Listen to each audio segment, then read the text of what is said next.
అనేటువంటి పరిస్థితుల్లో జనసేన ఉందా? బ్రహ్మనాయుడు గారు, ముందుగా నాకు అవకాశం ఇచ్చిన 99 యజమాన్యానికి అలాగే మీకు ప్యానల్ ఉన్నటువంటి నాయకులందరూ కూడా గుడ్ ఈవినింగ్ తెలుపుకుంటూ, బ్రహ్మనాయుడు గారు, మేము ప్రభుత్వంలో ఉన్నాం కాబట్టి మా మీద మరింత బాధ్యత ఉంది కాబట్టి ఈ రోజు ఎక్కడెక్కడన్నా జరిగే కొందరు ఎవరన్నా అలాంటి వీడియోస్ పెట్టి కానీ, లేకపోతే ఈ రోజు మనందరికి కూడా తెలుసు కొన్ని వందల వీడియో యూట్యూబ్ ఛానల్స్ ఎలాగైతే కొన్ని పార్టీలకి తొత్తుగా పనిచేస్తున్నాయనే విషయం కానీ, కొన్ని ఛానళ్ళు కానీ, కొన్ని పత్రికలు కానీ అన్ని కూడా ఏ విధంగా ఒక వన్ సైడ్ గా పనిచేస్తూ ఉంటారో, వాళ్ళు ఎలాగైతే వేరే వాళ్ళని పిలిపించి రెచ్చగొట్టడం, ఆ తర్వాత వాళ్ళ ద్వారా విద్వేషాలు రెచ్చగొట్టడం అనేది కూడా ఇప్పుడేం కొత్త కాదు. గత 10 సంవత్సరాలుగా గత ఆంధ్ర రాష్ట్రంలో ఎన్నో కొన్ని వేల యూట్యూబ్ ఛానల్స్, కొన్ని వందల మంది మైకులు తీసుకొచ్చి పెట్టడాలు, వాళ్ళకి నాయకుల్ని పొగిడించుకోవడాలు, లేకపోతే వేరే పార్టీ నాయకుల్ని తిట్టించడాలు అనేది ఇది తరచూ ఇదేం మనకేమి ఒక వండర్ ఏం కాదు. ఇది ఖచ్చితంగా ప్రతిసారి జరుగుతూనే ఉంటుంది. సో ఈ ప్రాసెస్ లో మొన్న కూడా మచిలీపట్నంలో జరిగినప్పుడు సందర్భంలో కూడా ఆ రోజు కూడా డిబేట్ లో మనం మాట్లాడుకుంటూ దీని మీద మా పార్టీ వాళ్ళు చర్యలు తీసుకుంటారు, అంత ఈజీగా వదలరు అని చెప్పాం. అంటే సేమ్ టైం ఎవడో ఒక తాగుబోతోడు మాట్లాడిన దానికి కూడా మైకు పెట్టడం చాలా తప్పండి. అతను ఎలాగంటే అలా మాట్లాడతాడని చెప్పి, నిజానికి చెప్పాలంటే నేను అతని అందరూ డిస్ఓన్ చేసుకుంటారు, అతను ఎవరికి సంబంధం లేదు, ఎందుకంటే ఒక తాగిన వ్యక్తిని ఎవడూ పట్టించుకోరు జనరల్ గా అన్న సందర్భంలో మాట్లాడిన ఆ రోజు మనం మాట్లాడుకున్నప్పుడు.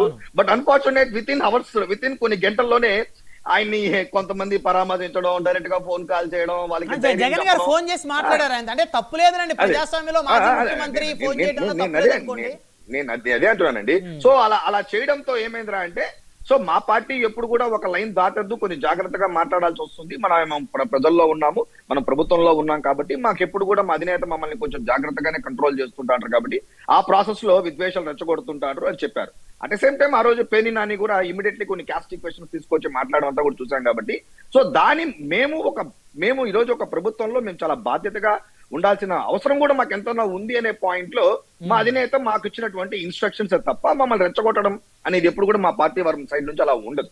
ఇంకా రెండోది, ఈ రోజు డిబేట్ లో వెరీ స్టార్టింగ్ లోనే వైసీపీ ప్రతినిధి జనసేన అంటే మాకు లెక్కే లేదు అని చెప్పి దాదాపు 9 నిమిషాల్లో జనసేన పార్టీ స్టాండ్, వాళ్ళ యొక్క స్ట్రైట్ ఫార్వర్డ్నెస్, కులాల్ని వాళ్ళు వాడుకున్న విధానము, పవన్ కళ్యాణ్ గారు స్పీచ్ల్లో వాడిన పదాలు, లేకపోతే షణ్ముఖ వ్యూహము, త్రిశూలము, ఆ తర్వాత పవన్ కళ్యాణ్ గారు చదివిన పుస్తకాలు, వారి కార్యకర్తల్ని వాళ్ళు ఎలా చూసుకుంటారు, డిప్యూటీ సీఎం ఫోటోస్, లేకపోతే ఎవడో వేసిన కేసులు, అంటే ఎంత సంతోషంగా ఉందంటే అసలు కన్సిడరేషనే లేదని చెప్పి చివరికి మాకు కూడా త్రిశూల వ్యూహం, షణ్ముఖ వ్యూహం ఇవన్నీ కూడా మా అధినేత మాట్లాడినప్పుడు ఏంటో అనుకుంటాం. కానీ పాపం వైసీపీ వాళ్ళకి ఒక నైట్ మేర్, ఒక పీడకలలాగా జనసేన ఏ విధంగా ఉందనేది ఈ రోజు మనం పాపం మన శ్రీకాంత్ మాట్లాడుతుంటే నాకు అనిపిస్తుంది.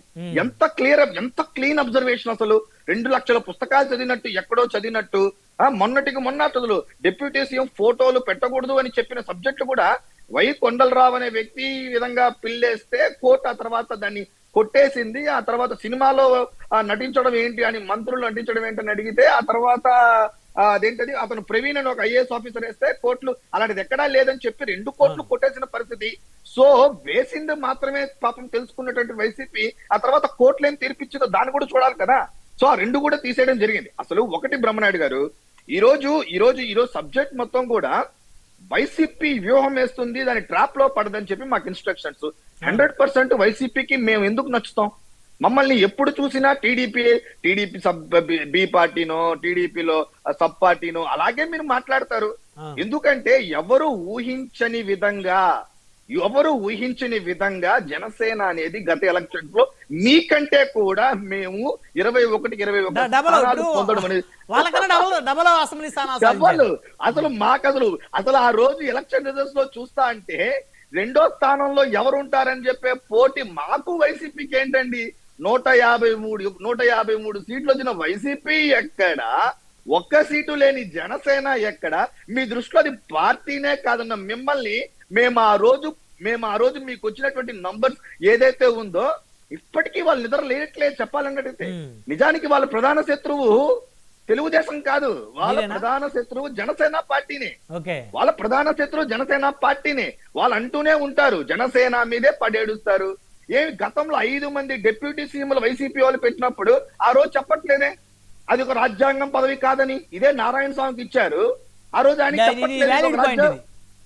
ఆ రోజు చెప్పట్లేదు ఇదంతా రాజ్యాంగ పదవులు కాదు, మీరు కూడా మామూలు మంత్రులే, ఇదేం పెద్ద విషయాలు కాదు అంటే మీరు 5 మంది ఇచ్చినప్పుడు అద్భుతమైనటువంటి పదవులు మీరు పవన్ కళ్యాణ్ గారు డిప్యూటీ సీఎం తీసుకునేసరికి అదొక రాజ్యాంగంలో అంటే వాళ్ళ ఐదుగురికి ఇచ్చిన ఫోటోలు పెట్టలేదు కదా, 5 ఫోటోలు 5కి స్పెషల్ గా హెలికాప్టర్లు వారికి ప్రొవైడ్ చేయలేదు కదా అనేది. అది కాదండి, ఆడుండేది ఎవరు ఆడ ఫ్రేమ్ లో ఆయన తప్ప వేరే వాళ్ళు కనబడేదానికి అవకాశమే లేదు అసలు. ఒక్క క్యాండిడేట్ తప్ప ఇంకెవరైతే వైసీపీ అంటే జగన్మోహన్ రెడ్డి వైసీపీ, వేరే వాళ్ళు ఇంకొకటి పేరు చెప్పండి చూద్దాం వాళ్ళ లైమ్ లైట్ లోకి వచ్చినటువంటి లీడర్లు గానీ. ఇక్కడ నేను మీ వార్స్ నేను అంగీకరించను. జనసేన కూడా అంతే కదా, పవన్ కళ్యాణ్ గారు తప్ప ఇంకొకరు ఎవరు? కూటమి గురించి మాట్లాడుతున్నాం మేము కూటమి గురించి మాట్లాడుతాం. కూటమిలో ఈ రోజు ఆ పరిస్థితి లేదు కదా.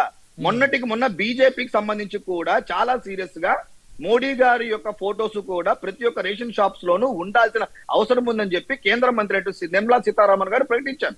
దట్ మీన్స్ ఎవరెవరైతే ఉన్నారో, ఎందుకండి మినిస్టర్స్ ఫోటోస్ కార్యాలయాల్లో వాళ్ళ యొక్క పోర్ట్ఫోలియోస్ లో ఆఫీసెస్ లో ఉంటాయి. మీరు ఎడ్యుకేషన్ మినిస్టర్ ఫోటోస్ మీకు స్కూల్స్ లో అలాంటి చోట్ల పెడతారు. సో అదేలాగా మీకు రేషన్ షాప్స్ కి వెళ్ళినప్పుడు అక్కడ ఉన్నటువంటి వ్యవసాయ అధికారి ఫోటోస్ లేకపోతే నాదెళ్ల మనోహర్ గారి ఫోటోస్ ఉంటుంది. దట్స్ వెరీ కామన్ థింగ్ అది. కానీ దాన్ని కూడా పట్టుకొని ఫోటోలు అంటే మీరు ఏ స్థాయికి వెళ్ళిపోతున్నారు అంటే, పవన్ కళ్యాణ్ గారు ఇలా ఫోటోలు కూడా కనబడడం కూడా మీకు ఇష్టం ఉండదు. ఎందుకంటే ప్రజలు మళ్ళా వచ్చి పవన్ కళ్యాణ్ గారు చూసినప్పుడు అరే ఈయనే కదా జనసేన పార్టీ అని ఎక్కడ కూడా లైమ్ లైట్ లోకి వెళ్ళకూడదు, వాళ్ళకి తెలియకూడదు అనేది మీ యొక్క ఆలోచన విధానాన్ని తెలియజేస్తాను. కాబట్టి ఇట్లాంటి విషయాల మీద పవన్ కళ్యాణ్ గారు చాలా క్లారిటీగా మాకు చెప్పాల్సిన విషయాలు మాకు చెప్పారు. మేము ఒకటే అండి, మేము ఈ రోజు ప్రజలకు ఏ హామీలు అయితే ఇచ్చామో, ఆ రోజు కూటమి ప్రభుత్వం ఏ విధంగా కలిసి పనిచేసిందో ఆ విధంగా మేము ముందుకు వెళ్తున్నాము. ఈ రోజు సూపర్ 6 లో కూడా మేము ఆ ఎఫర్ట్స్ మేము పెడుతున్నాము. ఈ రోజు మెడికల్ కాలేజ్ విషయాల్లో కూడా చాలా విషయాలలో కూడా జనసేన పార్టీ కానీ కూటమి ప్రభుత్వం కానీ అద్భుతంగా ముందుకు వెళ్తుంది. మీకు చూడడానికి కళ్ళు లేదు, వినడానికి మీకు చెవులు మంచి విషయాలు వినడానికి మీకు ఓపిక లేదు కాబట్టి మీరు ఇలాగే మాట్లాడతారు. That's all frustration. Very clear గా తెలుస్తుంది మేము ఎంత ఓపికగా మాట్లాడుతున్నాం. మహేష్ గారు, శ్రీకాంత్ గారు అడిగిన ఇంకొన్ని ప్రశ్నలో పవన్ కళ్యాణ్ గారు, చంద్రబాబు గారు, లోకేష్ గారు ముగ్గురు ఎక్కడికి వెళ్ళినా కూడా హెలికాప్టర్లో దిగుతున్నారు, ఇది ప్రజల డబ్బును వృధా చేయటం కాదని వారు అడిగారు. ఏం చెప్తారు? ఇప్పుడు వాళ్ళు నేనేమంటున్నానంటే అండి, వాళ్ళు దానికి దెర్ ఈజ్ ఏ ప్రొవిజన్. వాళ్ళు కావాలంటే ఆర్టీఏ కట్టుకోవచ్చు. ఆర్టీఏ కట్టుకొని ఇప్పటి వరకు కూడా పవన్ కళ్యాణ్ గారు, చంద్రబాబు నాయుడు గారు, లోకేష్ గారు ఎంతవరకు యొక్క గవర్నమెంట్ ధనాన్ని ఇలాంటి వాడుకున్నారని చెప్పి ఒక డేటా తీయొచ్చు. అట్ ద సేమ్ టైం 2019 నుంచి 24 వరకు కూడా జగన్మోహన్ రెడ్డి గారు కూడా ఏ విధంగా దాన్ని వాడుకున్నారని చెప్పి ఒక ఆర్టీఏ కట్టుకోవచ్చు. రెండూ తీసుకోవచ్చేసి గత 5 సంవత్సరాల్లో కేవలం జగన్మోహన్ రెడ్డి గారు వాడింది 100 రూపాయలు మాత్రమే, పాపం పవన్ కళ్యాణ్ గారు, చంద్రబాబు నాయుడు గారు, లోకేష్ గారు వాడింది మాత్రం 2 లక్షలు అని చెప్పి మీరు చూపించవచ్చు. సో పబ్లిక్ ముందు పెట్టడానికి చాలా సోర్సెస్ ఉంటుంది. ఎందుకంటే సిద్ధం సభలు ఏ విధంగా జరిగిందో, తాడేపల్లి నుంచి వెళ్ళాలంటే ఏ విధంగా చెట్లు కొట్టేశారో, ఏ విధంగా పరదాలు కట్టారో, అప్పటి వరకు పరదాలు నేల మీద కట్టే పరదాలు గోడలకు కట్టారు చెప్పాలన్నట్టయితే. సో ఇవన్నీ కూడా ప్రజలు చాలా మంది చాలా వరకు చూశారు. అసలు ఒక రైతుని పరామర్శించడానికి ఒక సెట్ వేసుకున్నారు. అక్కడికి వెళ్ళి ఇప్పటికీ చూస్తే నాకు తెలిసి ప్రపంచంలో ఆ విధంగా రాజకీయ నాయకుడు రైతుల యొక్క పంట నష్టాన్ని చూసే విధానం ఎవరు చూసుండ్రు. అక్కడ స్టే చేశారు చెప్పాలన్నట్టయితే, అక్కడ నిలబడి కొంచెం చూసి వచ్చారు. కాబట్టి మనము ప్రజల దగ్గరికి వెళ్ళిన విధానము, లేకపోతే ప్రజల్ని పరామర్శించిన విధానము, లేకపోతే ప్రజలకు అడ్డగా నిలబడిన విధానము, వైఎస్ఆర్సీపీ వాళ్ళు ఎంత తప్పు మాట్లాడితే అంత మంచిది. ఈ ప్రాసెస్ లో ఇప్పుడు వాళ్ళు చెప్తున్నారు, ఎందుకంటే వాళ్ళు ఇలాగే కంటిన్యూగా ఆ ఫ్లైట్ లేకపోతే హెలికాప్టర్ అంటారు. నేనేమంటానంటే గో ఫర్ ఆర్టీఐ. ఈ రోజు వాళ్ళు కూడా చాలా మంది అధికారులు ఉన్నారు, చాలా మంది అఫీషియల్స్ ఉన్నారు, చాలా మంది అడ్వకేట్స్ అంతా ఉన్నారు. కాబట్టి ఒక ఆర్టీఐ కట్టుకొని ఈ ప్రభుత్వం ఈ విధంగా నిధుల్ని దుర్వినియోగం చేసింది చెప్పండి. కోడిగుడ్ల మీద ఫోటోలు వేసుకోలేదు కదండి. కోడిగుడ్ల మీద చెప్పండి వింటాము అన్న. అవసరం ఇప్పుడు మీరు ప్రజల ముందు పెట్టి మమ్మల్ని ఎండ కట్టొచ్చు కదా, అవకాశం తీసుకోండి. మీరు అవకాశం తీసుకోండి. ఇప్పుడు ఇంతకుముందు బ్రహ్మనాయుడు గారు చెప్పారు, ఆ 2 లక్షల పుస్తకాల సబ్జెక్ట్ ఏదో ఒక వారం టైం ఇచ్చారు, ట్రై చేయండి, ఎక్కడుందో చెప్పండి, చెప్పి చూడండి, ఆర్టీఐ కట్టండి. పుస్తకాలు ఆయన చదివానని ఎక్కడా చెప్పలేదు. ఎందుకంటే అదే బ్రహ్మనాయుడు గారు, నాగబాబు గారు నా ఇంటర్వ్యూలోనే ఒక సందర్భంలో చెప్పారు, అసలు ఆ మాట ఎక్కడా చెప్పలేదు. 2 లక్షల రూపాయలు డబ్బులు ఇస్తే ఆ డబ్బులను పుస్తకాలు కొనుక్కోవడానికి ఆయన ఉపయోగించుకున్నాడని నాగబాబు గారు నా ఇంటర్వ్యూలో చెప్పారు.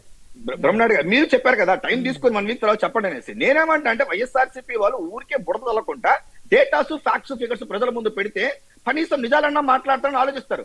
మేము మీ మీద అదే చేసాం. 5 సంవత్సరాలు మిమ్మల్ని మేము కేవలం లెక్కలతో ప్రజల ముందు నిలబెడితే మనకు వచ్చిన లెక్క 11. నేనేమంటానంటే జనరలైజ్డ్ గా మామూలుగా మాట్లాడుకుంటా ఇది అని చెప్పండి. మా దగ్గర అలా ఉన్నాయి కాబట్టి మేము పెట్టాం.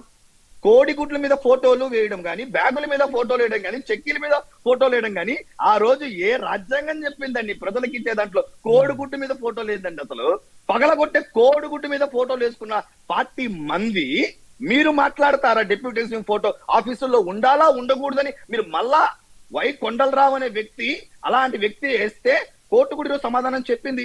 ఈ రోజు ఏదన్నా చట్ట ప్రకారంగానే మేము ముందుకెళ్తున్నాం, అధికారం ముందుకెళ్ళని చెప్పి ఎక్కడా మేము వాగట్లేదు కదా. సో కాబట్టి మీకు కూడా అవకాశం, కూటమి ప్రభుత్వం నిజంగానే ప్రజల సొమ్ముని దోచేస్తూ ఉంది, అనవసరం ఖర్చు పెడుతుందంటే there are lot of platforms to prove. దాన్ని ప్రూవ్ చేసే అడ్వాంటేజ్ తీసుకోండి తప్ప ఊరికే జనరల్ గా మాట్లాడితే ప్రజలు నమ్మరు. మేము మిమ్మల్ని ఎలాగైతే బట్టలు ఇప్పామో, నిలబెట్టామో, 11 సీట్లకు పరిమితం చేశామో మీరు కుదిరితే ప్రయత్నాలు చేయండి, చూద్దాం.